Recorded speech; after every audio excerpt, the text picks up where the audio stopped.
Hello বন্ধুরা, বিন্দুস কিচেনে আপনাদের সবাইকে স্বাগত। আজকে আমি পোস্ত রেসিপি নিয়ে হাজির। এই পোস্ত নামক বস্তুটি আমাদের সকল বাঙালির কিন্তু খুবই প্রিয়। আমরা নানান ধরনের পোস্ত বানিয়ে থাকি, নানান পদের পোস্ত বানাই। সেই রকমই আজকে আমি বানিয়েছি নিরামিষ পানির পোস্ত। এবার আমি পোস্তটা বানাবো, তার জন্য একটা কড়াই নিয়ে নিয়েছি। তার মধ্যে দিয়ে দিলাম বড় চামচের 2 চামচ তেল। তেলটা একটু কিন্তু বেশিই দিতে হবে। খুব ভালো করে কড়াইয়ের চারদিকে স্প্রেড করে নিলাম। এবারে দিয়ে দিলাম অল্প পরিমাণে হলুদ, আর সাথেই দিয়ে দিচ্ছি নুন। কেননা পানিরটা ভাজবো, আলাদা করে নুন হলুদ দেওয়ার পানিরের মধ্যে কোনো দরকার নেই। এতে ভাজলেই কিন্তু পানিরের মধ্যে নুন হলুদ হয়ে যাবে। এবারে আমি বড় বড় টুকরো করে পানিরগুলোকে কেটে নিয়েছি। এবারে আমি পানিরগুলোকে ভেজে নিচ্ছি। পনিরগুলোকে হালকা করে ভেজে নেব, খুব কড়া করে ভাজবো না। এইবারে দেখুন উল্টে পাল্টে হালকা করে ভেজে তুলে নেব। এটা কিন্তু সম্পূর্ণ একটা নিরামিষ পদ। এটা কিন্তু গরম ভাতে খেতে দারুণ হয়। পনিরগুলো হালকা করে ভেজে তুলে নিলাম। ওই কড়াইয়ে দিয়ে দিলাম ফোড়ন, একটা শুকনো লঙ্কা আর 5 ফোড়ন, আর সাথে দিয়ে দিয়েছিলাম 1 চামচ তেল। তেল দিয়ে আবার একটু নাড়াচাড়া করে ফোড়নটা একটু ভাজা হয়ে গেল। ওর মধ্যে দিয়ে দিলাম একটা মিডিয়াম সাইজের টমেটো। টমেটোর টুকরোগুলো একটু বড় বড়ই রেখেছি। এখন আমি হালকা করে টমেটোটাকে ভেজে নিচ্ছি। দেখুন হালকা করে ভেজে নিলাম। এইবারে দিয়ে দিচ্ছি নুন। নুন দিলে তাড়াতাড়ি টমেটোটা গলে যাবে। হালকা নাড়াচাড়া করে নিচ্ছি টমেটো নুন দিয়ে। এবারে দিয়ে দিচ্ছি পোস্ত বাটার জলটা। আমরা বাঙালিরা পোস্ত কিন্তু সকলেই পছন্দ করি। এখনও এমন অনেক বাড়ি আছে যেখানে কিন্তু পোস্তর একটা পদ থাকবেই। তো খুব ভালোভাবে দেখুন নাড়াচাড়া করে নিলাম, বেশ ভালো করে ফুটে উঠেছে। এখন আমি 5 মিনিটের জন্য ঢেকে দিয়েছিলাম। দেখুন 5 মিনিট হয়ে গেছে, ঢাকাটা খুলে দেখে নিচ্ছি।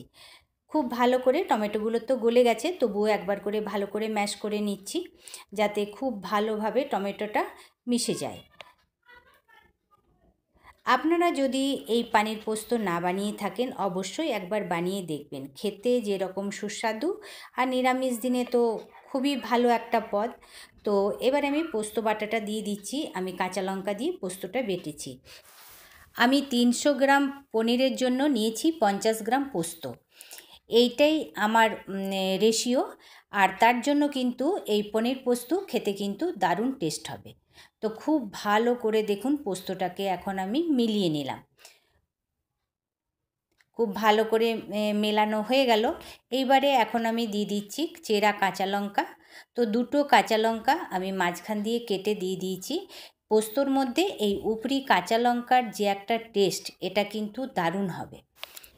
এইবারে আমি কিছু পানিরের টুকরো এর মধ্যে দিয়ে দিলাম, যেগুলো ছোট ছোট টুকরো ছিল সেগুলোকে ম্যাশ করে পোস্তর মধ্যে দিয়ে দিলাম। আর চাইলে কিন্তু আপনারা কোনো ছোট পনিরের টুকরো পোস্তর সাথে পিষেও দিতে পারেন, তার জন্য কিন্তু এই পোস্তর টেস্টটা আরও ভালো হবে। সমস্তগুলোকে খুব ভালো করে মিলিয়ে নিলাম। এইবারে দিয়ে দিচ্ছি পনিরের টুকরোগুলো। এবারে ভেজে রাখা পনিরের টুকরোগুলো দিয়ে খুব ভালো করে নাড়াচাড়া করে নেব। আর এই পনির পোস্ত আমার একটু গা মাখা হবে, তাতেই কিন্তু এটা খেতে ভালো হবে। শুকনো রাখলে কিন্তু খেতে ভালো হবে না। তো খুব ভালো করে দেখুন মিলিয়ে নিচ্ছি। এইবারে এখন এর মধ্যে আমি একটু দিয়ে দিচ্ছি নুন। নুনটা একটু দেখে নিয়েছিলাম কম ছিল, তাই নুন দিয়ে দিলাম। সাথেও দিয়ে দিলাম একটু চিনি, যাতে নুন ঝালের ব্যালেন্সটা ঠিক থাকে। আবারও খুব ভালো করে মিলিয়ে নিচ্ছি।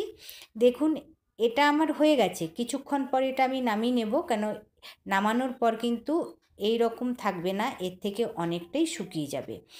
এবারে আমি এর মধ্যে দিয়ে দিচ্ছি টেস্টটা ভালো করার জন্য একটু ধনেপাতা। ধনেপাতা, এখন শীতকাল, ধনেপাতা দিলে ভালোই হয়, খেতেও ভালো হবে। তো ধনেপাতা দেওয়ার পর আবারও খুব ভালো করে নাড়াচাড়া করে নিচ্ছি। এটা আমার রেডি হয়ে গেছে। এবারে আমি গ্যাসটা অফ করে দেব। দেখুন গ্যাসটা অফ করে দেওয়ার আগে একটু আপনাদেরকে দেখিয়ে দিচ্ছি যে কত সুন্দর লাগছে দেখতে। আমার এই রেসিপিটা আপনাদের ভালো লাগলে বিন্দুস কিচেনকে লাইক সাবস্ক্রাইব অবশ্যই করবেন, অনেক অনেক করে কমেন্ট করবেন, অনেক অনেক করে শেয়ার করবেন। আর একবার বানিয়ে তো অবশ্যই দেখবেন। হয়ে গেছে দেখুন, একটা পাত্রে আমি নামিয়ে নিয়েছি। দেখতে কতটা সুন্দর লাগছে। এই রকম রেসিপি নিয়ে আপনাদের কাছে আবার ফিরে আসব। ভালো থাকবেন, সুস্থ থাকবেন, আবার দেখা হবে।